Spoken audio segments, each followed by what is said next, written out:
Hello, everybody. I'm Sean Reynolds from Sportsnet, about to be joined by Ken Wiebe from Sportsnet. Together, we are Kenny and Renny, and this is the Kenny and Renny post-game show after a, how should I describe this, pleasant or surprising game by the Winnipeg Jets. I'm not so sure that there were many people who would have seen this game coming after the last game. I am guessing the optimism that we saw after the first game of the year with the Winnipeg Jets when they knocked off the New York Rangers, that was replaced by the pessimism from the last game after they lost to the Dallas Stars. I'm guessing that the optimism is back and that people are going to be happy with what they saw. I think they should be, if we're talking about the Rick Bowness era and what they're trying to become. I think that was the closest 60-minute iteration of that, opposed to what we had seen in the previous couple of games.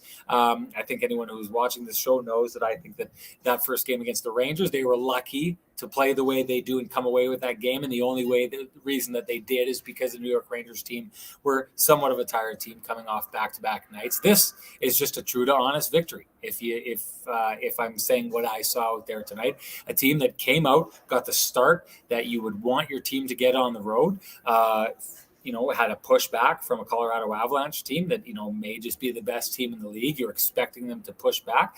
Did they handle that pushback? Well, we could talk about that and we can have those discussions throughout the day. But they righted the ship for the third period to carry it into overtime, and I will get more and more into that. But the usage, the coaching decisions that go into what we saw on the ice in that overtime, I thought were just absolutely a very clear and direct indication of what this team wants to be and where it wants to go. And it worked. I think the Jets have 2 victories so far this season. The 2 game-winning goals they've had so far this season, I thought came in very similar manners, or at least very similar coaching strategies to get to that. We'll see if Kenny agrees. Best way to see that is to bring him into the show and ask him all about it. Here comes Kenny with the best music in the business.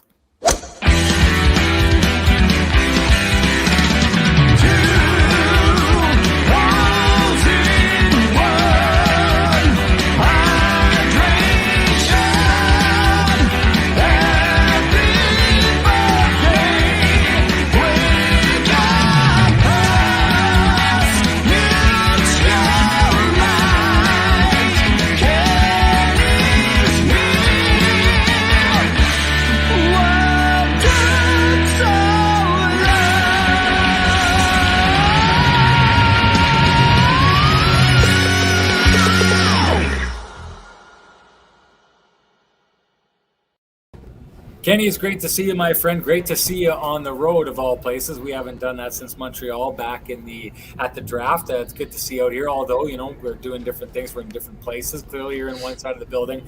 I'm in the other. But you're ignoring me. Just tell people the truth. You've been ignoring me on this trip. I've been big time. It was a national broadcast, so it was time to big time Ken on these trips. I've never big time you before. No, Ken. you have not. You know that. This is Kenny and Renny. We're like this, attached at the hip. Exactly. That's why I miss you, buddy. Even though you're right here, and even though I've seen you, we haven't spent enough time together. We will remedy that on our next road trip, I think, when I will see you down in Arizona. We're going to see each other back home first. But we'll get our time in on the road. Before that, people don't want to hear about this. They want to hear about your thoughts on the game. Quick, right off the bat, what are your takeaways? Yeah, tremendous game on a lot of fronts, Sean. I think it was an exciting hockey game. The Jets showed a lot of composure, I would say. Sean, we've been in this building a lot where the momentum train gets moving down the bottom of the mountain and creates a literal avalanche. And the Jets found a way to stabilize in the third period, and I would say they got the job done. I mean, I don't think a lot of folks at home were expecting the Jets to post a victory in this game. They had probably as good a start as one could imagine. Based on finding out before a puck drop that Nikolai Ehlers was not going to be available to play. They got an outstanding effort from a lot of people in that lineup, a lot of people who needed to step up their games. We know it's early, Sean, in the season, but I thought the second line was excellent. It was clearly their best game of the season. Adam Lowry's line was outstanding throughout a good chunk of the hockey game, and Mason Appleton fit in so well on that top line. The old folks on social media were buzzing. Not a lot of people were agreeing with the decision until the first period was over, and Appleton had been all over the ice, making plays all over the place. I love the new defense pairings. We talked about this on the last show, and the pairings worked out very well. And yeah, it was a good effort on a lot of fronts. I thought Connor Hellbuck was very good. But the biggest thing for me, Sean, is the Jets' ability to stop the bleeding. Because the Avalanche, when they get rolling the way that they did, they're almost unstoppable. And the Jets found a way to secure an extra point heading into back-to-back in Vegas tomorrow night. So a lot of impressive efforts throughout the course of the lineup, and their team game was pretty structured. 2 long extended shifts. Outside of that, the Jets gave up the 1 power play goal, but I thought the Jets, this was easily the Jets' best game of the year against a team that we call the gold standard, not only in the Central Division, but in the National Hockey League right now.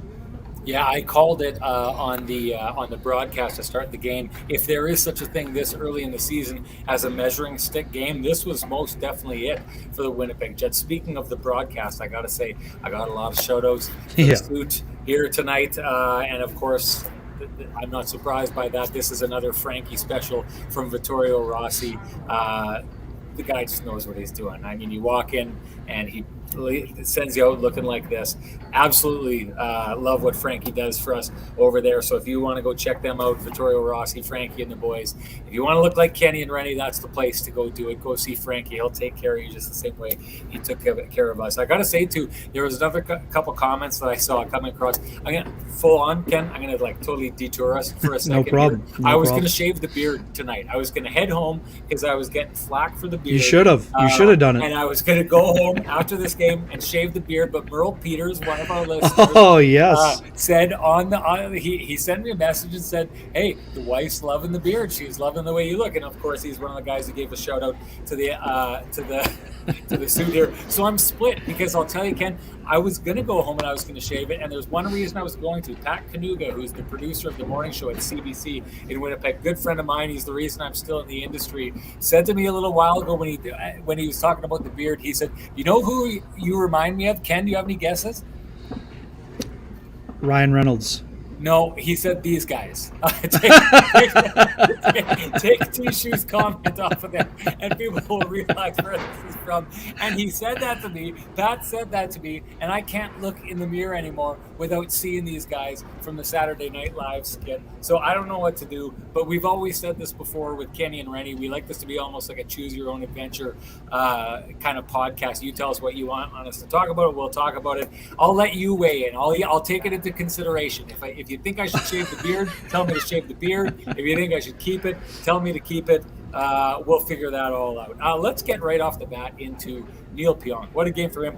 Stat that was dropped in my ear right before we did the interview with him. First ever overtime game winner for Neil Pionk in his career. First ever multi-goal game for Neil Pionk in his career. What were you seeing from him tonight, Kenny? Yeah, we saw the old Neil Pionk, the guy that was the Jets' best defenseman probably in his first 2 seasons with the Winnipeg Jets after the trade for Jacob Trouba.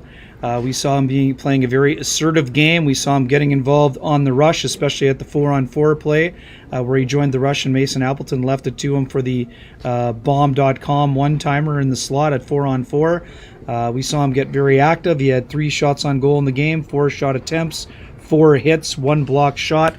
He was kind of all over the ice tonight, I thought, Sean, and that was something that we hadn't seen as much of through the first 2 games. Obviously, we know it's early in the season, and we know that Neil Pionk played through an injury last year for a good chunk of it, probably a broken foot after blocking that Jamie Benn shot. I thought he was very involved, and he jumped at the right times. I thought he was a little bit more aggressive in terms of his physical nature of his play, and I thought that Josh Morrissey and Neil Pionk read off on each other well. Yes, they did get caught in their own end and hemmed in a few times, but guess what? When you play against Nathan McKinnon and company, you're going to get hemmed in your own zone on occasion. Again, and I also like the overall play of the defense core as a whole.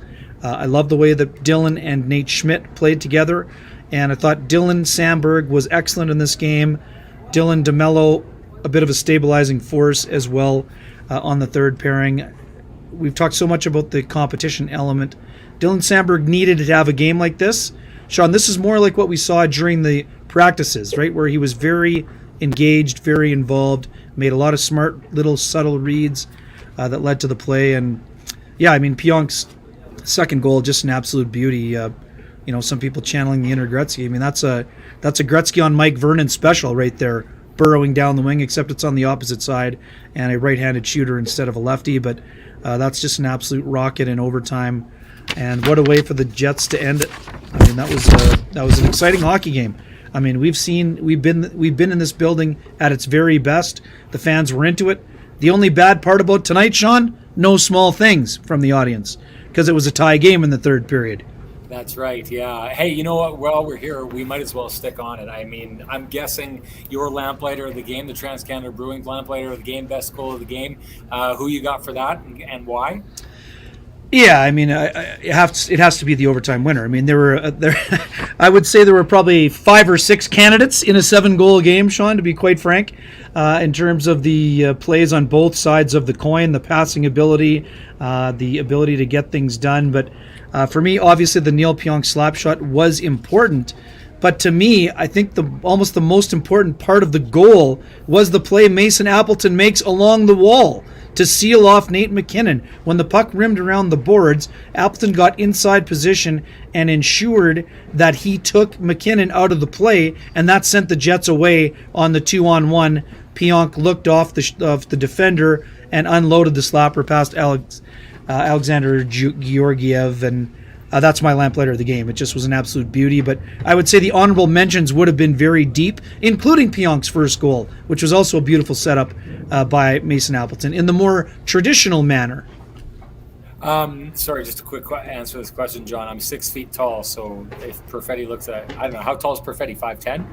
He should be about 6'1" on skates, shouldn't he be? I would say something like that. Yes. I don't know.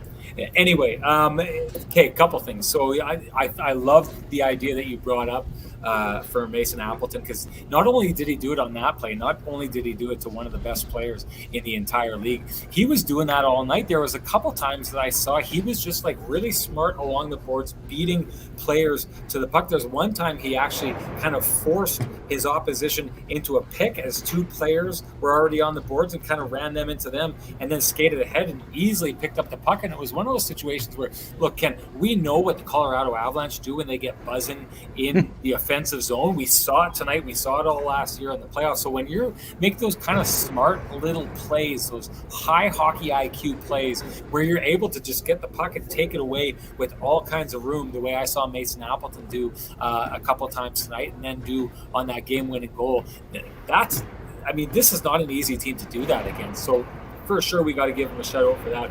Neil Pionk, I just want to say this.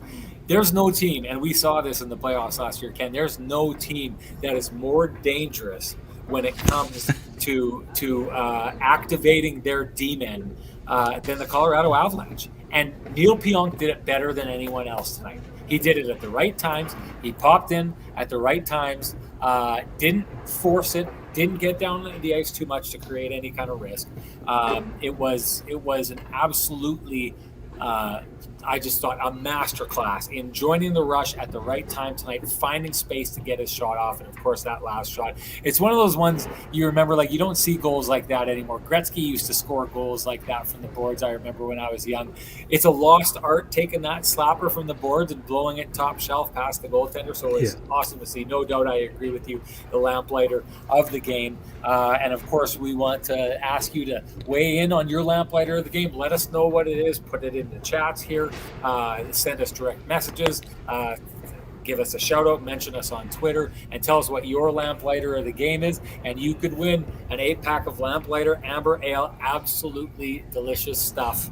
Lamplighter, you get an 8-pack of it if we pick you. And speaking of picking you, Linda Trudeau won our last 8-pack. Here's the issue, guys, all of you out there, all you Kenny and Renny listeners, you got to send us something so we can get a hold of you. So otherwise, listen, if you listen to us every single time, don't worry about it. We'll throw out your name, and then you can find a way to get in contact with us. Linda Trudeau, right now, we don't know how to get a hold of her. So Linda, send us a DM to either of our Twitter accounts with your information, and we'll get you that frosty 8-pack of Lamplighter beer. And of course, if you haven't been down to the Lamplighter tap room, Go check it out. 11290 Keniston. Absolutely phenomenal space, phenomenal beer. Do yourself a favor. And once again, tell them Kenny and Renny sent you. Let's go to Dylan Sandberg, since people want to talk about it early on. I could not agree more with a couple of these comments. One, Doug Henderson saying that Sandberg is a noticeable improvement in the lineup. Ken, you and I have been talking about this. I think both of us thought that he should have started the year in the lineup. I think we all knew that, should there be faltering on the part of Logan Stanley, that we would see him in the lineup. But someone else made a comment, and it's Lowry's right hand here, who says all three D pair were good. Didn't notice Sandberg, which is good. He will be back in. I agree with this 100%, and it's funny to say about a guy who almost scored ringing it off the crossbar, but right. I didn't notice Sandberg either, but that's a good thing. If you're a young defenseman whose strength is being good defensively, there was a couple times I noticed he maybe got, lost a little bit of coverage, but for the most part, it was a quiet game for Sandberg, and I think the kind of player that Dylan Sandberg is, that's the kind of game you want him to have if you're Scott Arniel or Rick Bones. Yeah, no doubt. And steady game. And this is the other part. Dylan Sandberg played 21 shifts for 15-25. If you can play your third pairing more than 15 minutes, you've got a solid third pairing. I mean, a lot of teams in the NHL and they're in that 10 to 12 minute mark for their third pairing. So the fact that Sandberg was able to jump in and do a really nice job in terms of his puck movement and his decision making after sitting out the first two games, I thought that was very good. I mean, we talked with Dylan.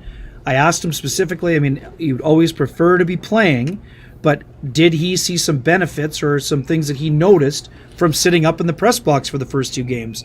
So yes, he did. He did notice some things. He was watching the defenseman that, he would be, mimicking or trying to be in the lineup for when it comes to these systems that they're trying to play. And I thought he came in, and this is what you have to do. Sean, we talk about this all the time. When the competition is ongoing, you can't come in and be nervous. You have to come in and play a smart and confident game. That's exactly what Dylan Sandberg did. I thought he was very solid. Again, like you said, a quiet game, but quiet in a good way. 2 missed shots. He had 1 hit, 3 blocked shots, and 1 quick one. Was Georgiev going for the King Henrik special? Was he trying to head the puck and then just missed it when it went off the crossbar, or was he trying to get out of the way? He never saw it, so he didn't see it. It was pretty clear. It was pretty clear during the broadcast. We replayed it, and to give people a little bit of a peek behind the scene. While I'm doing my job, you're hearing, the producer, the director, everyone's kind of in your ear, and we'll have conversations while Millsy and Bartz are talking.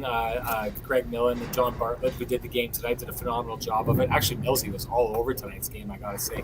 But we'll be having these conversations, and that was the conversation. We were like, "What the heck happened there?" And there was an overhead shot replay that really showed as though, like he didn't seem to see it coming at all. I think it just went right past him and whiffed him. He never saw the shot release. Interesting conversation. I mean, if we want to have that conversation later on in the podcast, you're talking about a team that you're probably going to have to get past if you want to get somewhere in the playoffs. And the one really major risk that the Colorado Avalanche took this season is in net, where they're going with 2 netminders, neither of which have ever played a half season, like 41 games in an entire year. So these teams, or these goalies, are going to be going into uncharted territory this season. And I gotta say, I didn't think Georgiev looked awful tonight, but by no means did I think he looked great in tonight's game. Ken, do you agree? I thought in the first period the Jets actually could have had a bigger lead, to be honest. He made that one really nice push, and I was talking about it with Greg Millen in the intermission. He really pushed across on one of those rebound chances and made an excellent save. So I didn't mind his game. Again, you don't want to be getting beat with 2 slappers, but one's from the middle, like below the circle, in right down Broadway. The second goal is also a 2-on-1. Would you like him to make the save if you're the Avalanche? Sure, but it's also top cheese. So, I don't see an issue with his game overall.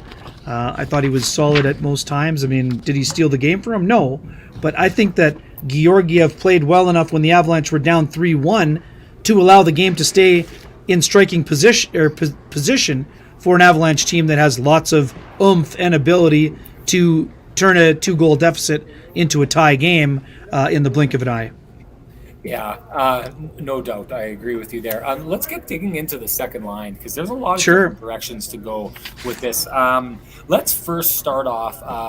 Scott O'Neill had talked about this line and them quietly having a good game. I had thought what we had seen from them, and I thought there was a real pivotal moment in the game where the Colorado Avalanche, when the score was 2-1, they kind of turned things on and looked like they were going to start steamrolling the Jets. Now I know they ended up taking over towards the end of the second period, but there was a point where that second period could have turned into similar to what we saw from the New York Rangers in game one of the season, where they just kind of got bowled over. And there was one really interesting play, not play, there was a face-off down in the Jet zone where the Colorado Avalanche had gone with their top line. They'd scored that goal. They went to a different line. They came right back with their top line, which they like to do often. And it was Pierre-Luc Dubois' line that took the face-off, stole the puck, and then just never gave it back for the rest of that shift. And I just felt all the momentum that Colorado seemed to be building up at that point just absolutely evaporated at that point. I thought that line did a good job of controlling pace throughout a good chunk of the game. What are your thoughts on that? Yeah, this was clearly the best effort that we've seen from that second line. It's a work in progress in terms of building chemistry. We saw an elite type of pass from Blake Wheeler across crease to give Cole Perfetti the wide open backdoor tap in. Great play by Pierre-Luc Dubois down low to get it to Wheeler. I thought one thing that we've been talking about, off air, Cole Perfetti, I didn't think that he was as involved as we would like to see him, or what we had seen from him in the past. In the last game against Dallas, he seemed to have a little bit of trouble with the pace in that game. He also had taken a couple of big hits, so that may have played into it. I thought Perfetti was moving very well out there today, and I thought he was very involved. I thought it was an excellent game for Perfetti. I liked a lot of his decision making. He had a really nice shot down the middle, down the grade A, right down the middle of the home plate area. I liked his game a lot. I thought he was moving well. I thought he was moving the puck well. And I thought that line was Scott O'Neill said it to you, Sean. I mean, it was an under the radar type of game for them, but they were definitely doing a nice job out there in what can be a really hard matchup at a lot of times. So I thought that line was excellent. I thought this was the kind of game that Perfetti needed because, quite frankly, and this is not a knock on Perfetti. It was because of what I've said from the very beginning when we've been discussing whether Cole could be a 35-point player or a 50-plus point player. He hadn't been as offensively involved as he would need to be in order to be a Calder Trophy candidate. Today, he looked more like a guy who could be in that discussion. And for the Jets, that's a massive development because they don't have enough complementary scoring for Perfetti to not be involved offensively. Don't you agree? Agree. I entirely agree. And you know what? I don't want to go too far before I say this, to go back and just back up a little bit, because I want to talk more about Perfetti. We talked about him during the broadcast, but I actually wanted to say, I go back, and I'm going to steal this one, Ken. I know that you've done them in the past, but I wanted to do the Johnson Group Got You Covered play. Good. I think that was the Johnson Group Got You Covered play of the game, was when Scott O'Neill sent out that line to kind of kill that momentum. And you know what? He had reason to do it. It was smart. This is a high-level coaching move on my part, because we saw the same thing in the third period with that second line turning the tide in the first game of the season against the New York Rangers. So we've seen this before. I know that there were a lot of calls on our last show about that second line saying that it wasn't working and that it was problematic. And yes, for the most part, they haven't been lighting the lamp, so to speak. But this is a line that I thought has shown a lot of poise, a lot of maturity, and has affected games to a greater degree than maybe they've been given credit for. And I think it's important, because I think what the Winnipeg Jets are trying to become, more defensive, a team that's harder to play against. I think that line's kind of encapsulating that at the right moments of the game. We've seen this from the Winnipeg Jets. We saw it in the first game. We saw a little bit of it in the second game against the Dallas Stars. When the wheels start coming off for them, it can be problematic, and it can cost them. And by the time they kind of regroup and catch themselves, they've put themselves out of the game, or at least put themselves in very deep trouble heading into the game. And I just think subtly that line twice now has put themselves in a situation where they've affected the outcome of the game. And I think the Jets come away with the victory in those games because teams that were starting to steamroll the Jets got stopped in their tracks by a line that went out and calmly took the momentum back and allowed the players around them to take advantage of that. So there you go. That's the Got You Covered Johnston Group play of the game. Our friends at the Johnston Group, the original OGs on the Kenny and Renny show. You won't find two businesses with the same challenges, but you will find 30,000 businesses with Chambers Plan employee benefits, proudly administered by our friends at Johnston Group. Chambers Plan is Canada's #1 plan for employee benefits because it evolves with the way you work and live. The plan is run as a not-for-profit designed specifically to support small businesses, and its unique pooling strategy keeps rates stable so you won't have any surprises at your next renewal. Chambers Plan now comes with professional consulting on key financial, legal, and HR issues, and teledoc telemedicine services are included with every health option. See how Chambers Plan can benefit your business by visiting chamberplan.ca.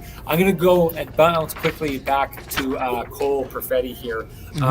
Hey, we talked about this story, and I wanted to bring this up. I like the stories that we use. We get a lot of behind-the-scenes stuff, and we only trot it out when it's a national broadcast. I had an interesting conversation. You were talking about the Calder Trophy. I asked Cole Perfetti about winning it, and it's interesting. You ask a guy like Kyle Connor, you need to score 50 goals this year or whatever. He shies away. He does not want to talk about setting those goals, and there's a reason for that. There's stories behind that. We'll get to that. But Cole Perfetti, I asked him about the potential for winning the Calder Trophy. He wasn't shying away from it. He's like, I want that. I want that hardware. I want that to be mine. But I thought he handled it in an interesting way where he said, I'm not going to fixate on it. I'm not going to go out and try and win that myself. I'm going to go out and I'm going to try and play as good a team game as I am. I'm surrounded by too good of players in, that top six, the Mark Scheifele's and currently right now, the Pierre-Luc Dubois and the Blake Wheeler. I'm surrounded by too good of guys that if I don't do my part, it's just going to happen for me. I'm going to get my points here and there. So his belief is the best chance that he has at winning the Calder Trophy is for the Winnipeg Jets to have team success, because team success means that, the top six is going. He's in the top six. I love the way he thinks about that. And I think it paid off tonight, Ken, especially when you see that nice pass. People talked about it off the top of the show, that gorgeous pass from Blake Wheeler, high cerebral play where he had just enough of a delay before sending the puck across that he froze the goalie and all the defense before putting it over to Perfetti for a wide open one. But give me an idea of the role you think, you talked about Cole Perfetti tonight. Give me an idea of the role that not only did Blake Wheeler play on that line, but in that goal setting up for Cole Perfetti. Yeah, fantastic vision. And just tying a bow on Perfetti.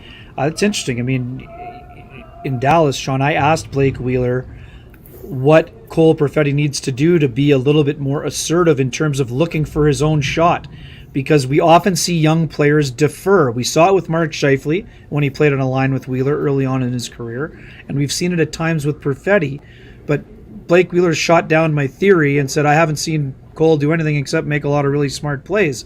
And tonight, Perfetti 3 shots on goal, but 6 attempts. So I think someone did tell Cole Perfetti to look for his shot a little bit more. He also had an assist tonight in his just under 17 minutes of work. 6 shot attempts, 3 block shots. And back to Wheeler. I mean, Wheeler had a solid game again. I mean, very involved. 16-27, 4 shots on goal, 5 attempts, 2 takeaways. I thought he was moving well. I thought that... let's not kid ourselves. The Avalanche play at hyperspeed, Sean. We saw it all throughout the playoffs. They're trying to find their way in the early going. Yes, there's a bit of a Stanley Cup hangover going for this team. They're still an excellent hockey team. They have a lot of high-end speed and skill. They have probably the most mobile defense core in the entire National Hockey League. And what Scott Arniel told us this morning, when I asked about trying to slow them down, Sean, we asked what they had to do to try to do that. He said they needed to get physical, get a body or get a piece of those 4 mobile defensemen. They have at least one on every pairing, and they have 2 on the top pairing. So, and even 2, I mean, Josh Manson's a mobile guy also. So the Jets were way more involved. We know they got beat in too many one-on-one battles in Dallas. Today, they didn't get beat in as many one-on-one battles, and part of that was getting involved on their forecheck. Sean, you talk about all the time. When the Jets' forecheck breaks down and the other team exits, has the clean zone exits, it's tough for them at times, especially against a team that can score in transition like the Avalanche. So I thought they did a good job overall. I thought the second line stepped up at a time when they really needed to. I mean, when Nikolai Ehlers goes down, you can't be a one-line hockey team. What are the things we talked about after last game? The Jets have had almost no complementary scoring, with the exception of the Sam Gagner GWG. Sam Gagner scores again today. It was a blended shift. That was a power play goal. Power play goal by Gagner. But still, the fourth line was effective. Scott Arniel put the fourth line on the ice with 1:10 to go in a tie game against the Stanley Cup champions. You know why he did that? Because Gustafsson had a smart game, Gagner had a smart game, and Axel Jonsson-Fjällby was involved on the forecheck, using his speed, right? I mean, that's what the Jets were asking him to do. That's what he did. Menelainen, I liked Menelainen's game again. Morgan Barron was involved again. Again, the Jets had a great effort, Sean, basically throughout the whole lineup. I don't know if you'd look at somebody and say, oh, you know what, that guy had a pretty poor game. I mean, the Jets needed everyone, and they got a pretty solid effort. Were there some breakdowns on some shifts? Of course there were. Guess what? Colorado is the most high-octane team in the NHL. They're going to make guys look bad at times. And a couple quick things. McKinnon makes an unbelievable play on that second goal to keep the puck in the first time. The Jets had a couple chances to clear it. They couldn't do it. They got sucked in. This was not the Jets reverting to old habits. They were on the ice against a team that makes you look bad when you're tired and you're skating in quicksand. That's what happened on that one. And on the tying goal, Neil Pionk breaks his stick early in the shift. Adam Lowry gives him a stick, but it's a left-handed stick.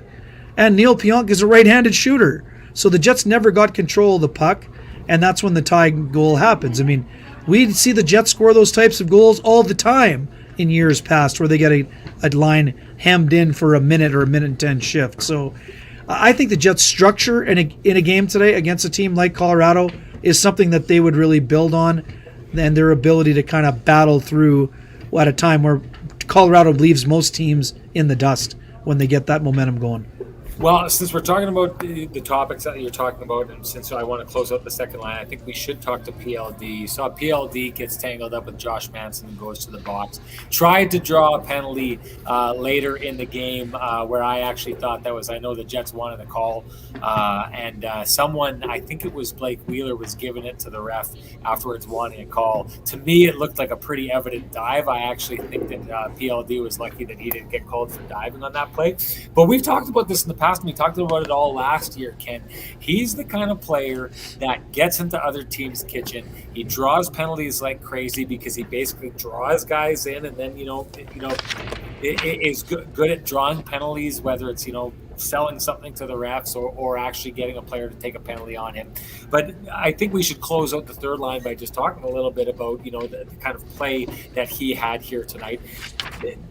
That's the grit. That's the grit angle. You talked about everybody being involved. Well, Pierre-Luc Dubois hasn't really been involved a ton on the score sheet other than that really nice pass to Sam Gagner on the power play in the first game of the season. But that's the way he got involved tonight, right? And I think that there's, for the most part, unless you're Connor McDavid, no one is going to be involved in the scoring every single night. It's just not the way it goes. It's not how hockey works unless you are heads and shoulders beyond everyone in the game in that manner. So what you got to do is on the nights when you're in the top six and you're not getting on the board or on the score sheet, you got to find other ways to contribute. I think that's a great example of what Pierre-Luc Dubois did tonight, to stay involved in this game, to have an effect on this game, even though he didn't have a huge impact on the score sheet. I thought that was interesting stuff. So speaking of Sam Gagner, earlier on, we had this earlier on from Julie Sue. Let's talk about the man, the myth, the legend,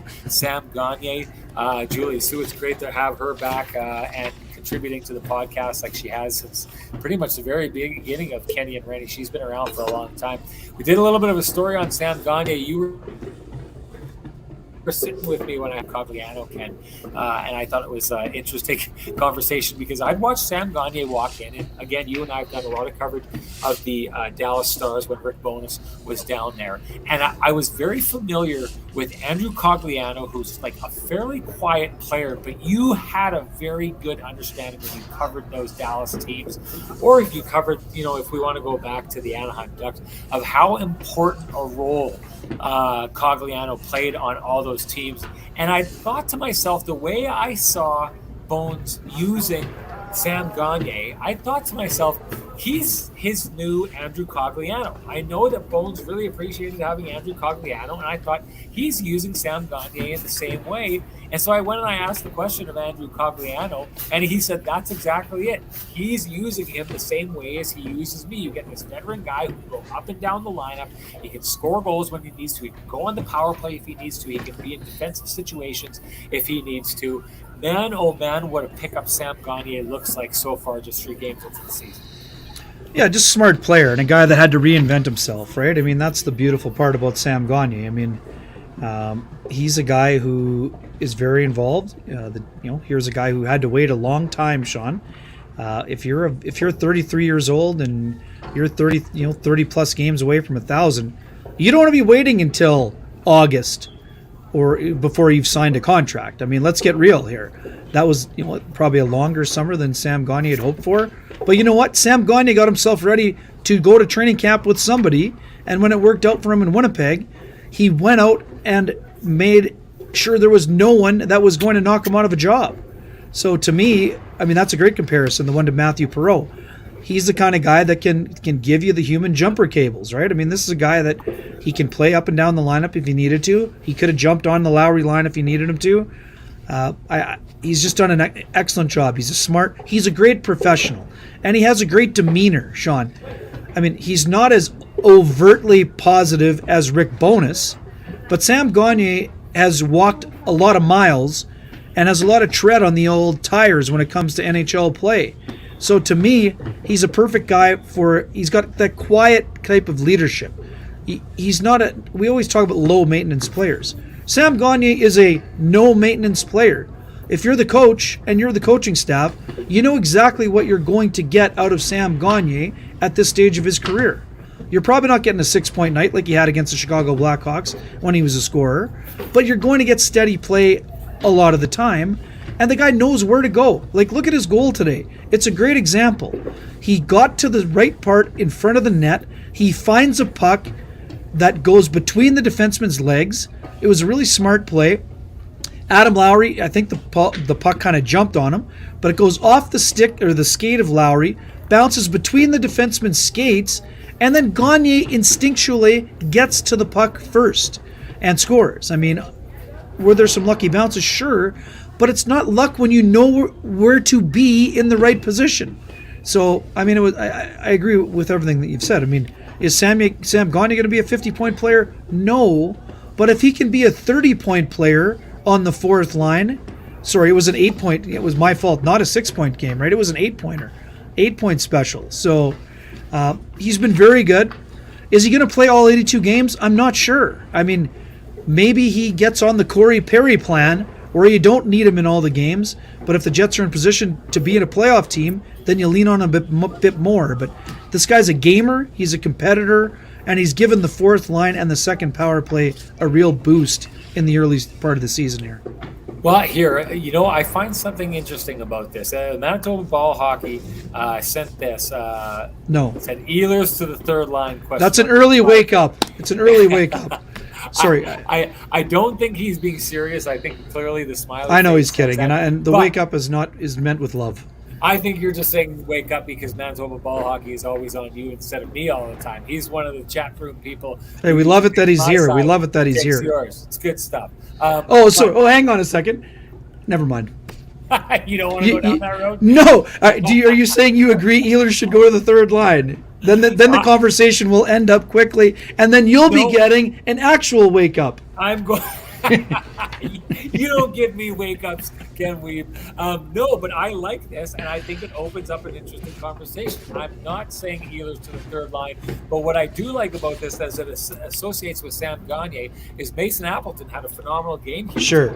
And it makes me think of the idea, we've talked about this in the past. If you take a Mason Appleton and put him with Mark Scheifele and Kyle Connor, that's still a dangerous line. Well, if you're finding a way to create a third line that has, and I'm not saying third line specifically, but I'm saying this because it's easiest rather than like breaking out the board and kind of moving guys all around. But if you move Appleton up there, that means you're able to take a guy like Sam Gagner, who's played the way he has, and who may be able to play a little bit of that role that we saw from Stastny in the past, and take Ehlers, and then you're starting to create the idea of a top nine. Because the one thing, and we can open up and we can talk about the third line, we need to, because Scott Arniel had some good comments on them, but the third line hasn't been overly offensively dangerous. And I'm wondering if there comes a point in the season where you're going to want to have more of an offensive punch up and down the lineup. I take a look at this comment, Ehlers to the third line. It doesn't need to be him or the second line or whatever. Maybe it's Perfetti or whatever.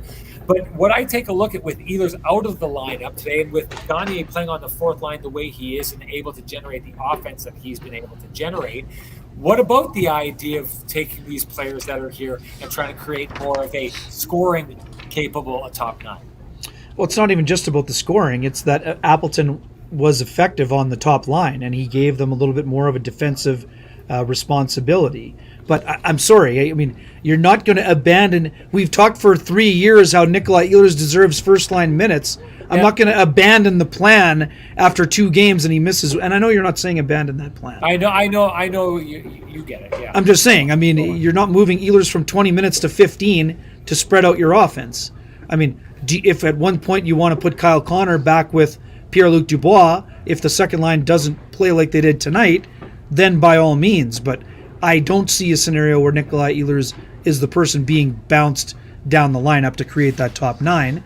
And the other part of that is that means you're moving Perfetti or Wheeler to the third line. So I don't see it. But this is my other thing. I mean, we always talk about, the Jets need more from the third line. Well, if the Jets third line, Adam Lowry and company, can do the job at 5-on-5 against a Nathan MacKinnon, you don't need them to score, right? But tonight they got 2 goals from defensemen. Well, one was at 3-on-3, one was at 4-on-4. But so that's where the complementary offense came from today, right? They came from the back end that had produced very little offense throughout the first 2 games. But wasn't it interesting, Sean, when Mike McIntyre asked Jared Bednar about the Jets wanting to get involved offensively, the first thing Bednar said was that the underlying numbers showed that the Jets' defense were actually being more involved on the rush, even though it hadn't translated into results. Suddenly today, the results come because the Jets stuck with the process of getting their guy involved, right? I mean, that's what happened. Yeah, agree. You know what I want to get into here, because we haven't talked about this. And to me, this is the most...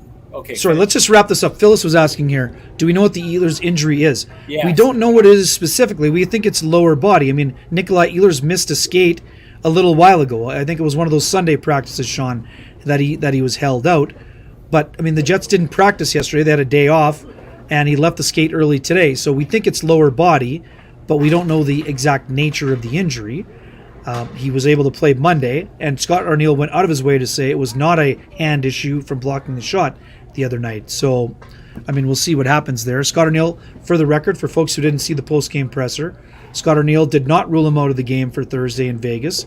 They're going to see how the travel goes, and then they'll go from there. I mean, Rick, does it make sense for Ehlers to be held out till Saturday? Perhaps. But, I mean, it's still possible that he could play. And this is the other thing. The Vegas Golden Knights have had a great season so far, despite losing to Calgary. If Ehlers can play, they're going to have him in the lineup. But if it's in their best interest to let him sit out another day and have him play Saturday, that's what they'll do. I mean, we don't know, because we don't know exactly what he's dealing with, and we don't know the nature of the injury.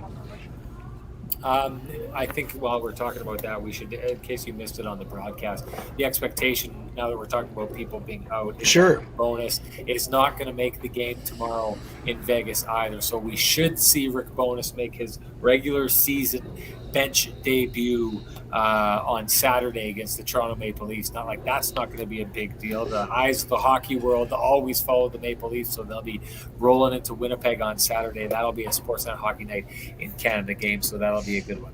And speaking of debuts, Marshall Patterson, greetings. What do we think we will see tomorrow from big save Dave Riddick against Vegas? Yes, I do anticipate Riddick getting his first start of the year against Vegas. What do we expect to see? I mean, I think the Jets would hope they would see what they saw from David Riddick from his last, 5 periods of hockey. I mean, the first game was with an undermanned young roster, but his last 5 periods, the 2 against Montreal and the 3 against Calgary, were very good. So, I mean, is that what he's going to do? We have no idea, but we expect that if he can be comfortable and make some saves, that's what the Jets are going to need. We're talking about the need for third-line scoring and complementary scoring and the defense getting involved. Well, the Jets need their backup to do a good job. Eric Comrie made 46 saves yesterday for the Buffalo Sabres against the Edmonton Oilers. I'm not saying that David Riddick needs to make 46 saves, but he needs to give the Jets a chance to win because that's what the job of the backup goalie is, especially in a back-to-back scenario against 2 high-end, high-octane Western Conference teams. No doubt. Okay, we need to get into a couple of conversations here. Dark Moon says they definitely look like a different team, referring to the Jets this early in the season.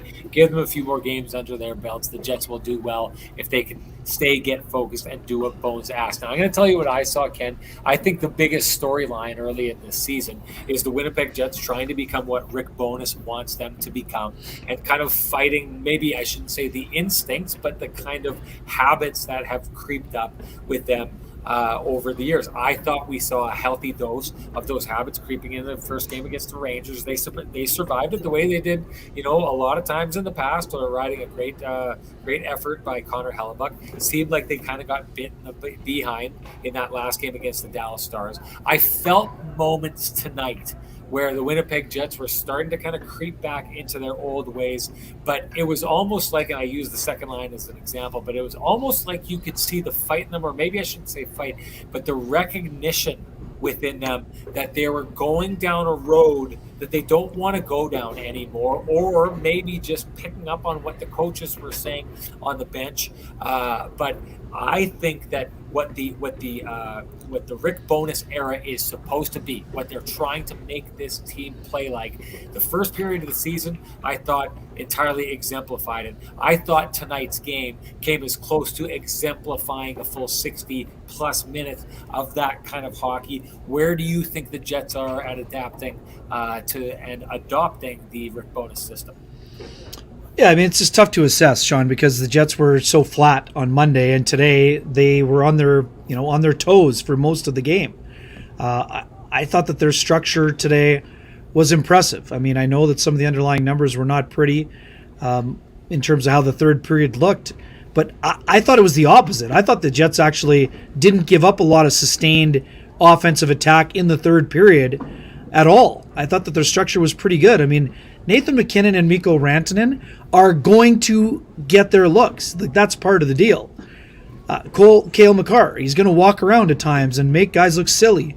But I don't think that I did not feel at all that the Jets were hanging on for dear life in the third period. Did you? I mean, I didn't see that at all. That's what I'm saying. It was the opposite of Monday, where they kind of reverted and kind of got going on their own program. I think, subconsciously. Today, I thought the Jets, after they were at 3-3, I thought their structure was maybe even better in the third period than it was in the second. And again, I just think it was 2 bad shifts. I don't think that it was the ice suddenly was tilted. Yeah. And I think that if you can go head-to-head with a team like this, we know there's a Stanley Cup hangover. It's going to take the Avalanche a while to find their, gold standard that we saw all throughout the playoffs last year. But the Jets' schedule is tough. I mean, Vegas is having a great year. The New York Rangers look like one of the best teams in the East. The Dallas Stars are a good hockey team. The Toronto Maple Leafs have had a couple of hiccups, but if you're not structured and if you're not disciplined, they can light you up. So I think it's for what you're saying, Sean, this first 10-game block is going to give us a great indication in terms of where the Jets are. I mean, Scott O'Neill told us this morning again, this, even though it looked good in the preseason, the Jets didn't think for 1 second that they thought they had it all figured out when it came to adopting and installing their new system. They knew that when the games got cranked up, that there were going to be some hiccups and they would have to fight through those hiccups. So to me, I think that I'm not saying that they're head and shoulders above where we expected them to be, but you can see a concerted effort being made to play that style of game. And Mason Appleton said it again. The reason the defensemen can join the rush like Neil Pionk did today at 4-on-4 and 3-on-3 is that because there's a defenseman, or the forward is pulling back. There was one stretch in the third, Sean, where it looked like the Avalanche were going to get an odd man rush because the defenseman was involved. Well, there was Morgan Barron in the play to make sure it was a 2-on-2 rush rather than a 2-on-1. So I do think that their structure, yeah, exactly. That's the whole point. The Jets stuck to their structure after Sean, it's a great example of what you're saying. Normally, if you play well for the 34 plus minutes, like Scott O'Neill thought they did, and all of a sudden you go to the intermission, it's a tie game, there would be an incredible temptation to say, you know what, now it's not working. But it was working. So they did stick to it, and then they were rewarded for it. I mean, I'm not here saying that after 3 games the Jets have it figured out, not by any stretch of the imagination. But to your point, the effort is being made to ensure that when there is a pushback from the other team, that you don't stray from the plan. And that's what I'm seeing. I'm not seeing guys cheat for offense. I'm not seeing people fly the zone because they're lazy and trying to get going back the other direction. And I think a big part of that today was the changes in the defense pairings, because there hadn't really been much chemistry for any of the 3 pairings in the first 2 games. So we know the Jets wanted to, we know they want to keep their lines together, and we know they wanted to keep their pairings together. But when it's not working, the Jets can't really afford to just say, well, in 10 games they'll figure it out. They got it figured out because they made a minor tweak to each of the 3 pairings, and all of the players that were impacted by the changes raised their level of play. I thought Nate Schmidt was excellent today. Brendan Dillon, that pairing was fantastic. Like we said, Dylan DeMello had a couple of, and Dylan DeMello, 400 NHL games today. There had been some moments where the pairing with Josh Morrissey, it wasn't operating as efficiently as we've been used to seeing. Neil Pionk's first 2 games were not Neil Pionk-like games. So you saw all the players sort of a little bit more in a cohesive manner in the game today on the back end. And that was also part of sticking to the structure for me. I thought Greg Millen did a phenomenal job of kind of recognizing the changes that we were seeing tonight and pointing them out on air. One play that I thought that he pointed out, which I think kind of summarized a lot of what we're seeing from the Jets, is Nathan MacKinnon flying the zone with that speed that he has and closing down on the defenseman. But he was pushed to the outside by Kyle Connor, who was back checking and taking, had that back pressure going. And it basically allowed the defenseman to force Nathan MacKinnon into the corner and made him look not at all dangerous in that play. I think you're seeing so many more plays like that. And I just think for the Winnipeg Jets, I'm willing to go a little bit further than you can. I take a look at this, and I think this game is a game that the Jets, despite being outshot, I agree with you. The third period was not a period in which I thought the Winnipeg Jets were in trouble. I think there was a little bit going on here. This is to take nothing away from the Jets' victory. I don't think that this is the best game that you're going to see the Colorado Avalanche play. I think the Colorado Avalanche tried to do what the Jets of last year used to do, is, not really give it the full effort, but bail themselves out of a game and win the game, with their skill, which, you could see when they turned it on, they flashed it, kind of put the Jets on their heels. And yeah, sure enough, the Colorado Avalanche walk away from this game, a game that they were down 2-0 in, with a point at the very least. But what I saw from the Winnipeg Jets was a team that kind of got bit by that skill, the way the Jets have bit teams with that skill for years now. But I like the recognition in that of them, like, getting back into their structure. I think a win like that really shows you the importance of the structure, the importance of sticking with it.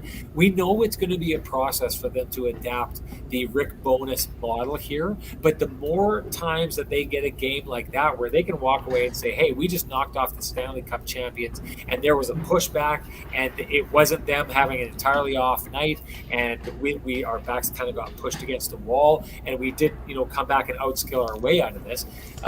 We did it by playing it the right way. I think tonight is a massive step for the Jets. I was vocal about this in game one. I didn't think that was a great victory. I think they only won that game because the New York Rangers were a bit of a tired club. They won this game tonight because they were the better team, and they were playing the Stanley Cup champions. So you got to give them credit for that. They played the better system. They had the better effort. They were more invested in it. They had more fight. And that's one of the reasons why they walk away with this game. Another one of the reasons, and I got to say, Ken, I absolutely love this coaching move, and we have to go over it, is starting the third period. So you're the Colorado Avalanche. What do? You put out Mikko Rantanen, Nathan McKinnon, and Cale Makar. Two of those players could very well end up being Hart Trophy candidates, and the other one probably outscores those other two players because Rantanen doesn't get given credit, for being a Hart Trophy candidate, but boy, oh boy, can he sure put points up on the board. And so how do the Jets respond? My jaw dropped. I'm serious, Ken. I was blown away. The Jets respond with Neil Pionk, Mason Appleton, and Adam Lowry. What does it remind you of? Well, you don't have to look too far. You go back to game one with under 5 minutes left when the Jets, or Scott O'Neill, throws out his fourth line in a situation that we never would have seen that before. So here's another example, Ken. The Jets want to change. The Jets want to get every player in that locker room invested in playing game to get the results like you talked about tonight of basically everybody having a good game. How do they do that? They take and they create an investment in all the players by giving them almost an equal share of responsibility in coming away with the win. Ken, is there any chance in the Paul Maurice era we would have seen Paul Maurice match that trio from the Colorado Avalanche with Mason Appleton, Adam Lowry, and Neil Pionk? Well, we did see at times Adam Lowry, Andrew Kopp, and a defenseman. So I would say it has happened before, but I don't know we would have seen it on the first shift of an overtime. That was almost a guaranteed 55, 81, or 26 with the defenseman. And then we saw at times late in the Paul Maurice era that it was a 3-forward scenario. So, it was a gutsy call. But you know what? I mean, he wanted to get that matchup, and he got it. And I mean, Mason Appleton stepped up in this game. He stepped up in 4-on-4 and made a really good play going head-to-head against McKinnon with Adam Lowry.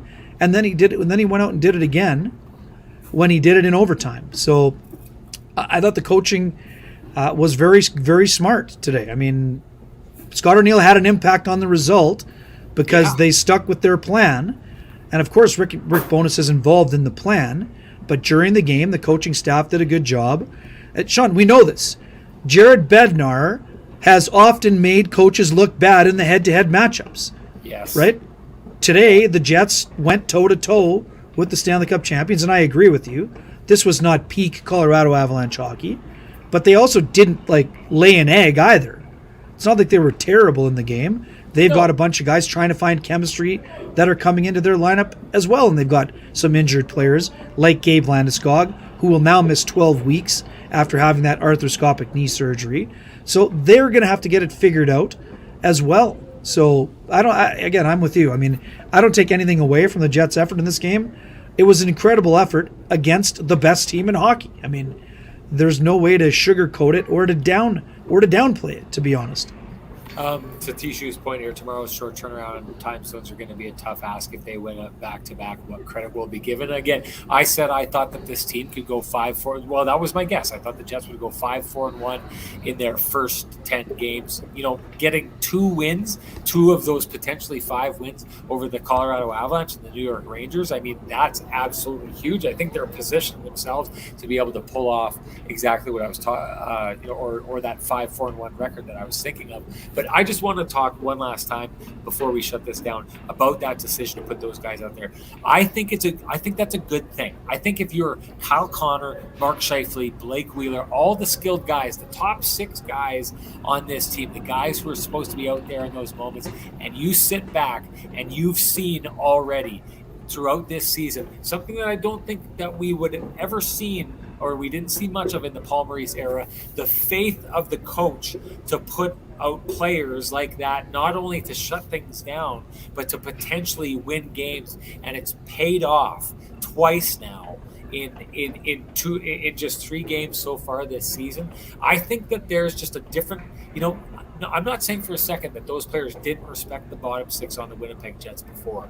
I'm not saying that at all, but I think it's hard not to have, to a degree, a bit of a new respect for those players, to see those players in a different light when you are on the bench and experiencing what it's like for someone else to go out and be the stars of the game, to steal that game and to do it the right way. And I just think, once again, the way Scott Arniel talked about it after the game, I can't think that he's going rogue. I think that he's probably right on board with Rick Bowness on this when it comes down to this. These coaches, this coaching staff believes and is showing that belief right off the bat throughout this season, throughout the first 3 games of the season, that anyone on this team they trust to go out and try and get them a win in tough situations, and it's paying off. I think I think the Jets are going to have. It's going to give them such a boost. It's going to give them so much confidence in themselves, and I just think it's one of those things that, as close as a team can be, when you get to celebrate, Neil Pionk scoring a game winner, Mason Appleton, Morgan Barron. When you get to experience those scenarios, I think it just automatically brings a team closer and closer together. I think it bodes well for the future of this team. Ken, any last thoughts before we shut it down? No, you got it. Early flight tomorrow. Impressive effort all around, and we'll see if the Jets can build on it or if they'll be 2-2 when they return home to face the Leafs on Saturday. Quick one. Lyndon Trudeau did reach out by email. Linda will get you the information to claim that 8-pack for the Lamplighter contest. Thanks. I'm jealous already. Also, Russell sent me a note saying you hadn't reached out with the plan either. We'll get it to him. It to him. Don't worry. That's what I told him. It'll happen. I didn't drink your 8-pack of that 8-pack of Lamplighter you saw me drinking was one that I purchased on my own. I'm not drinking your stuff there. Anyways, great job, Ken. Thanks everyone in the chat room. And once again, we want to thank Vittorio Rossi Clothiers, one of our sponsors, TransCanada Brewing, and the Johnston Group. We said this before. We'll say it again. We end every show with this. If you appreciate the conversations that are being had in our market, please appreciate and support the sponsors who are investing in those conversations, because we wouldn't be having them without them. So thank you so much to them. Thank you to the chat room. Great job, Ken. Safe travels tomorrow, and we will do this, reconvene, and do it all over again tomorrow after they play the Vegas Golden Knights. Good night, everyone.